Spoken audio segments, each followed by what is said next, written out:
you gotta say something of importance here. Where is it? It is 1 o'clock, so I'll go ahead. Kathy, did we get the little wall tags sticking out above it? Did they put a little sign up there? I can't remember. I'll have to look. If I have some in the vehicle, I'll bring them back if I have it. Okay. Okay. All right, so welcome everybody who's in the room and also on Zoom, and we are recording this, so if anybody needs to look at it later, you can do that. So welcome to the AED training today. We have Chris Arena here, and he's going to be demonstrating to us how to use the AED, and we do have one here in Entomology Hall, and it's located across from 110. And from there, I'm just going to turn it over to Chris Thank you. to do. very much. My name's Chris. I am with a company called Lifeguard MD.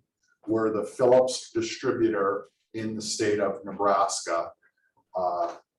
And we're here today to do a quick demonstration overview of the Phillips on-site Automated External Defibrillator, or AED is what we're going to refer to it as. This is going to be a real quick 15-minute overview.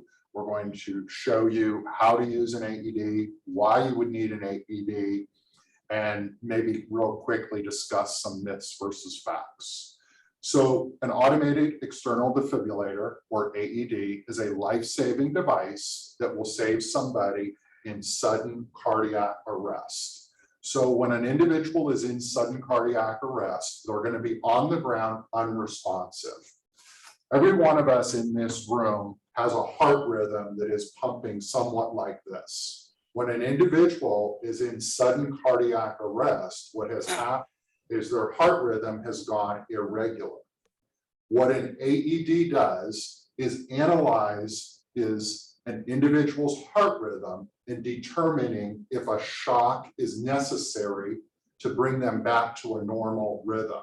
So the shock of the AED, along with CPR, will bring that person back to consciousness and hopefully save their life. So AEDs are now seen everywhere: schools, churches, businesses, municipalities, health clubs, because we understand that time is of the essence. When a person is in sudden cardiac arrest, time is very important. It is stated that for every minute that passes and that individual is in this irregular rhythm, their ability to recover and to survive is dropping roughly 10% for every minute that passes. So time is of the essence. We want to get to the AED, get that AED on the individual as quickly as possible, shock them back into a normal rhythm, perform CPR, and hopefully EMS arrives at that point in time. So that's really what an AED does: a life-saving device that will analyze a person in an irregular heart rhythm, shock them back into a normal rhythm along with CPR to save their life. So the Phillips on-site AED is very easy to maintain. The first thing that I do is I have everybody get certified to be able to do a maintenance check. So in the top right-hand corner of the AED, there's a small window. And in that small window, there's going to be a green blinking light.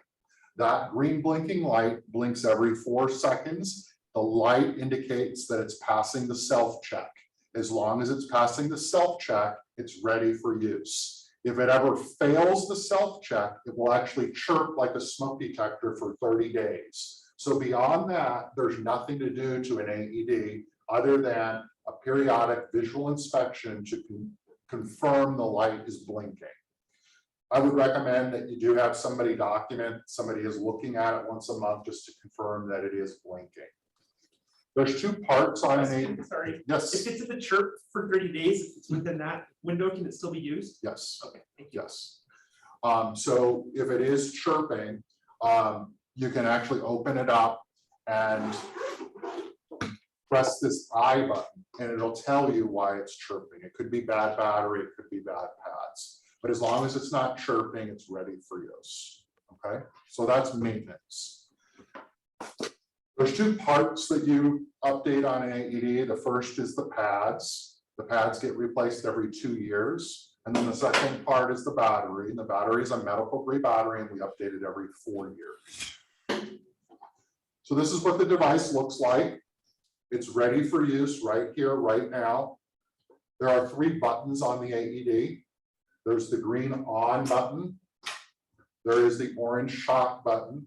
And then there's the I or information button. So this I or information button is used for a number of things. Once we turn the device on, we walk through the process. It's going to indicate that you can press the I for assistance with CPR, and we'll get to that in just a little bit. But the AED itself is intuitive, it speaks to you, it corrects you if you make a mistake, and it walks you through the entire rescue. So what we're going to do is we're going to go through a rescue. We're going to have you listen to the voice commands. I'm not going to touch anything, or I'm not going to move at a quicker pace because I want you to hear all of the voice commands. Attached to the AED is what's called a fast response kit. Inside of the fast response kit are the tools a rescuer would use to perform a rescue. It will have a one-way breathing mask, a pair of shears or scissors to open up the chest, some gauze pads, a razor to remove excessive hair from the victim's skin. In order to have the most effective shock, we need a nice clean contact. So if the victim were excessively hairy, we're going to just do a quick swipe of that razor to remove some of that hair. This is flat mat. This is used just for the demonstration. So rather than me carrying around a mannequin, I carry around flat mat, and flat mat is going to be my victim. So in this particular case, we have a down victim. We don't know what's going on with flat mat. Flat mat is unresponsive.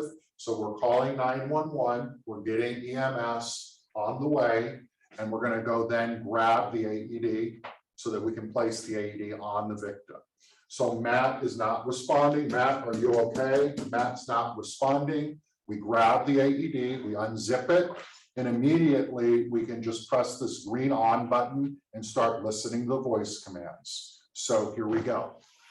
Matt, are you okay? Matt's not responsive. Somebody call 911. AED arrives on the scene. We turn it on right now.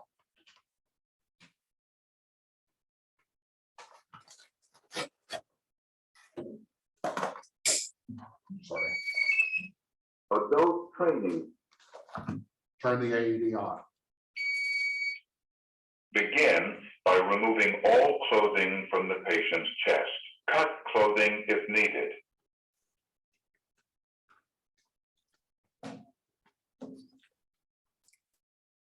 When patient's chest is bare, remove protective cover and take out white adhesive pads.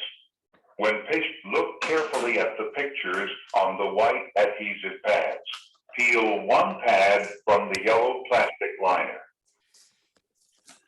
Place pad exactly as shown in the picture. Press firmly to patient's bare skin.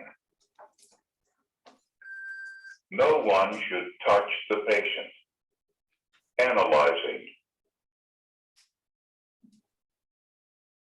No one should touch the patient. Analyzing. Shock advised. Stay clear of patient. Press the flashing orange button now. We're going to deliver the shock. They're in sudden Deliver cardiac shock arrest. now. Press shock delivered. Be sure emergency medical services have been called. It is safe to touch the patient. Begin CPR.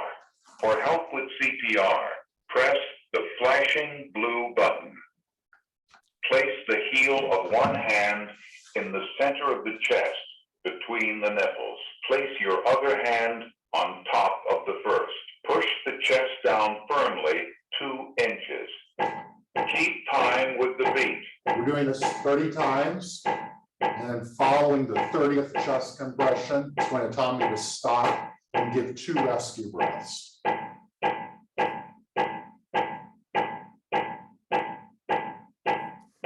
Pinch nose, tilt head, and give 2 full breaths. Breathe. Breathe. Continue with compressions. I'm not gonna keep doing the chest compressions. It's gonna do 5 cycles of this. At the end of the 5th cycle, it's going to tell me to stop. It's gonna reanalyze the heart rhythm and determine if another shock is necessary. That's the basic overview of how to use a Philips on-site AED. The device can be used on any surface, whether it be indoors, outdoors, whatever it might be. This device will only shock somebody if they're in sudden cardiac arrest. So if we find out that the victim is on the ground because they are passed out, they're having a concussion or a seizure or whatever it might be, an AED is not going to do anything, because the only time an AED would shock somebody is if they're in sudden cardiac arrest and their heart rhythm has gone irregular. It's one of the biggest misconceptions about AEDs. I also hear stories of, the AED did not work. Well, if a victim is out on the ground for an hour before we see them and we grab the AED, they're flatlined. There's nothing that can be done, because the AED would only work if it detects this irregular rhythm to shock them and bring them back to that normal rhythm. Your device has adult pads on it, adult pads and adult voice commands. However, adult pads could be used on a child. A child is listed, or a pediatric victim is listed as under 8 or under 55 pounds. You can still proceed with the rescue without having pediatric pads by placing one pad on the center of their chest and one on the back between their shoulder blades. The only thing is that you would need to know as a rescuer, this is a child victim. So we're going to be doing the pad placement a little differently because of the fact that these are adult pads. Questions? Yes. I'm curious, so what if they weren't in cardiac arrest, but they needed CPR? Is there a way you could just turn the CPR part on so that it could be taken through that? No, it would identify if there's no shock needed, it would just say begin CPR. So if they were just unconscious, you could do CPR, but they have to be in a shockable rhythm, in this irregular rhythm for the AED to actually perform the actual shock. Okay. Hopefully this AED is downstairs and not ever needed. But what I want everybody to do is feel comfortable with the idea that it is there. We could potentially put it on a victim and save their life. We're all protected by the Good Samaritan law, so you shouldn't be fearful of being involved in a rescue. There's always going to be potentials for, liability, but the Good Samaritan protects an individual if they were to pull out an AED and hopefully try to save their life. That's what that Good Samaritan law is all about. So that's really as brief and as kind of compact that we're going to get today. They can go more in depth in a formal first aid CPR certification class, but this is just an overview so that everybody feels a little bit more comfortable about where it's located, what it is, why you would need an AED, why time is of the essence, really what the AED is doing as it's analyzing the rhythm, determining if a shock is necessary, delivering that shock along with CPR will hopefully save their life. Okay. Any other questions?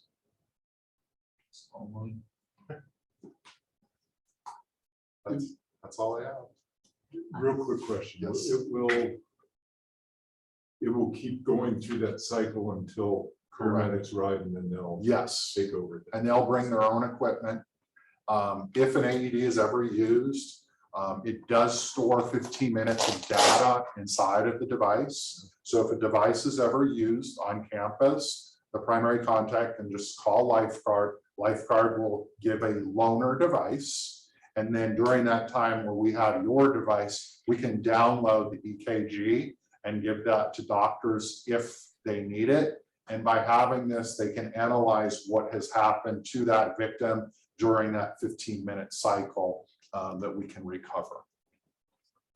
And then after it's used, then After it's used, you would We get a replace new the battery. pads. The pads are a one-time use. So we replace the pads. The battery is still able to be used as long as it's passing the self-checks.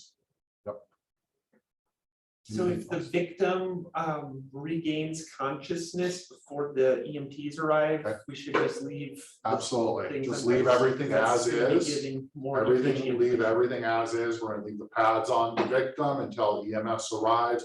EMS arrives, they're gonna take over, they're gonna bring their own equipment, let them take the pads off the victim. But there's no reason that we should just say, all right, we're gonna clean up here, you can get back to work. Been laying down long enough. So again, we're just gonna leave everything as is until EMS arrives, and then they're gonna take over from that.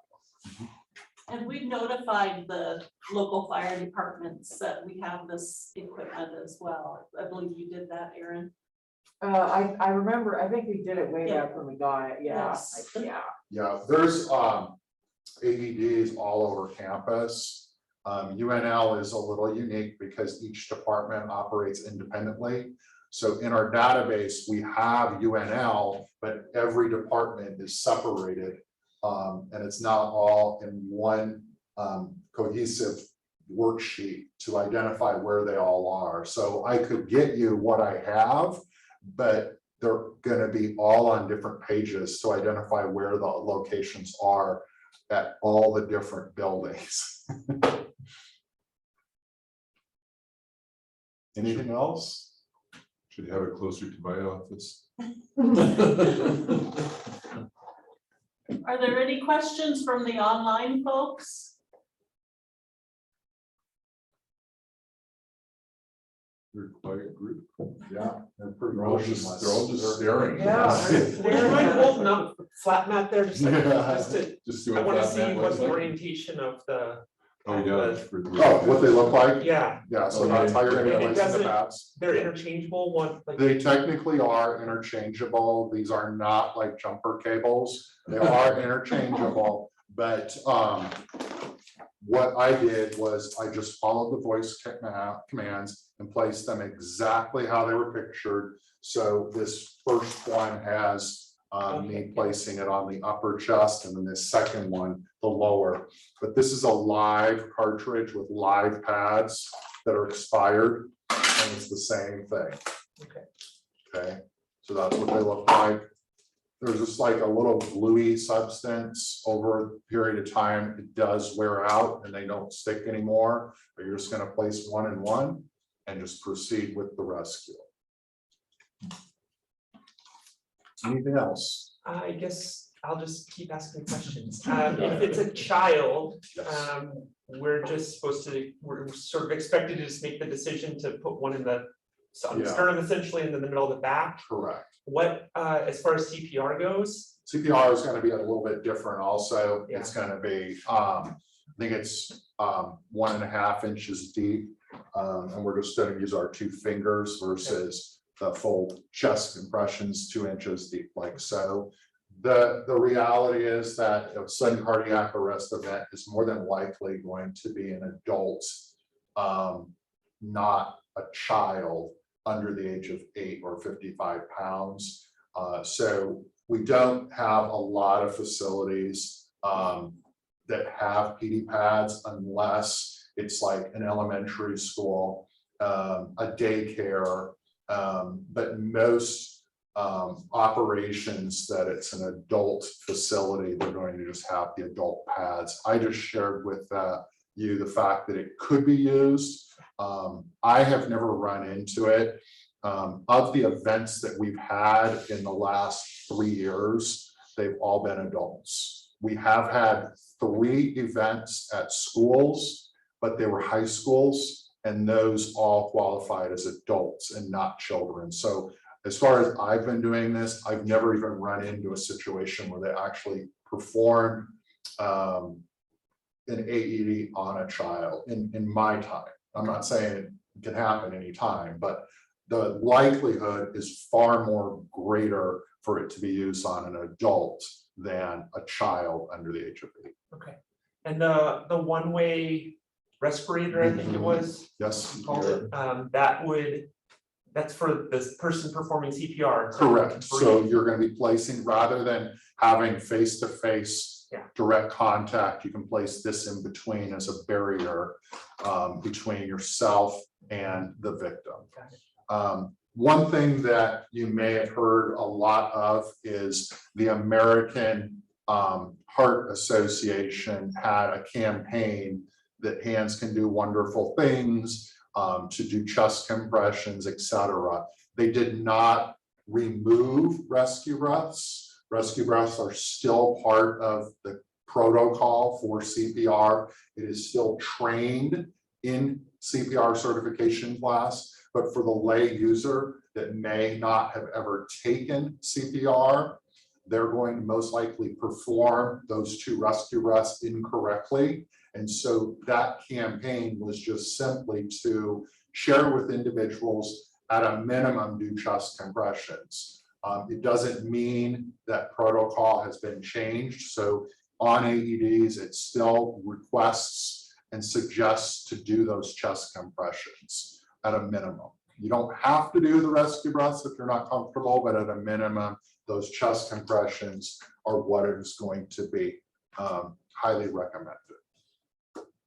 Another random question, sorry. Yes. Kathy, I- Go ahead. I was noticing that the speed of the chest compressions was faster than what I had originally learned many years ago. And I think one of the later CPRs that I took had it going in time with Staying Alive, Yeah. that song by the Bee Gees, Yes, which is fairly fast. yes. Um, Yeah, so they there are times when they change those protocols. They haven't changed Yeah, I it recently. know. Yeah, I would say that for the last 15 years, it's still been the 15 and 2 at a minimum. okay. But they used to have it, 30 and 2. It used to be the 15 and 2. Okay. So improved. Correct. My other question was regarding if it's for outside in the rain, Mhm. is it okay to use it as well? With Yeah. water? So the Phillips onsite can be used on any surface, inside, outside, grass, concrete. If it's wet, it would still work. It would not work inside of a swimming pool. So if the victim was in a pool of water or in a swimming pool, you would have to remove the victim outside of that area to still be able to use the AED. So the pads wouldn't stick, but any surface can be used. So we see these at swimming pools. We see them at construction sites where there is the potential of it being in an outdoor, potentially wet environment. It's okay, you can still use it. You would just have to get them out of the water or out of that puddle of water would be recommended. Any other questions? Any other questions online? Thank you very much. Yeah, thank you. Too late for the AED with them. Yeah, They're gone. yeah. It's a shame. Thank you, everyone. Thanks, I'll thanks. shut down The system's the Zoom. pretty approved, Yeah. foolproof, which is very, I don't know, I can find a little. Yeah. So did you actually record that or? did you-